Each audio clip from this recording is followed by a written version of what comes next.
Hi, everybody. Today we're talking about content chunking, and as we struggle to adapt our lessons for this online learning, we are all wondering how to streamline our lessons to present information in a way that's easy for our students to understand when they're learning synchronously. When they're not with us, they don't have the advantage of being able to ask a quick question. We want to present things in a way to make things as clear and not confusing as possible. And content chunking is a great tool for that. Some things to think about when you're talking about chunking. Boil it down to the essentials. Separate the need to know from the nice to know. Right now, we really need to work with what we need to know. Okay.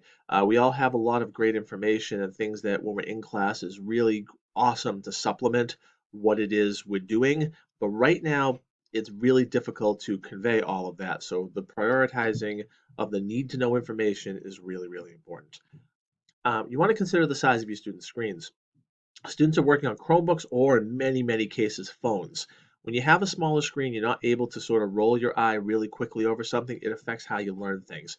So think about creating, if you're using slides or using doc, think about how much information you're putting per slide or per doc to present that information. You want to keep them away from scrolling as much as possible. They're going to have the scroll to get to the next thing, but when you have something that's sort of a discrete set of information, try to keep it all in one place. Use colors, use tables, use bullet points, use all sorts of graphic sort of indicators to make sure they understand what the important information is.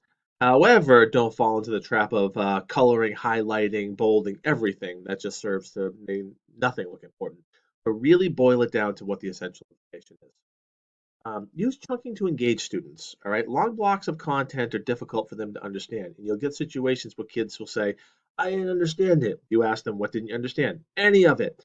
You want to have them be able to say, "Hey, Mr. Sullivan, I didn't understand bullet point three or number three or the red block or whatever it was." The more you chunk things out, the clearer sense they'll have of what it is they need to engage with and what they can ask you.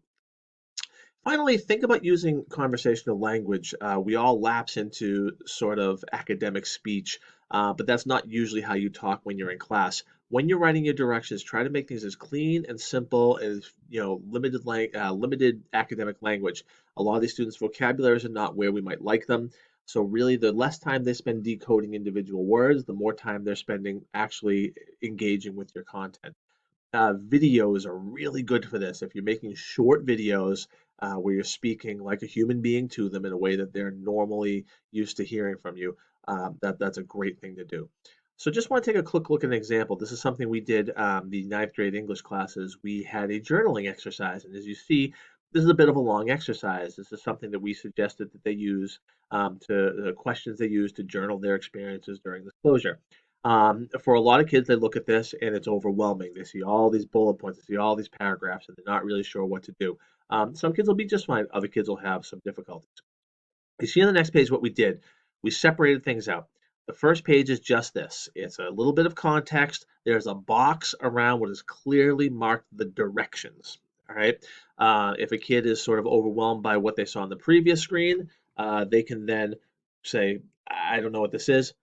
Here, they know exactly what they're doing. Now, all the other content is still there. It's on a second page for your learners who are okay with, this level of complex text. That's fine. One thing you might consider going forward, if you wanted to, you look at all these different bullet points, you look at all these different things. If this were necessary information, and this particular assignment is all supplemental stuff for kids who are looking for a little more, you would consider chunking that. Sort of maybe look at these links. What do these links have in common? Make a chunk there. What do these links have in common? Make a chunk there. Something you would consider if this were an essential part of the lesson. You can see them side by side now. This is one page. This is one page. This is the before on the left. This is something that would be given a lot of students would have difficulty. On the right, a lot of students would have less difficulty with this. It's very clear what they want. If they don't look at anything else, they at least know what the directions are, and they can look at that right there. Thank you, and if you have any questions, please feel free to contact me. Good luck and stay safe, everybody.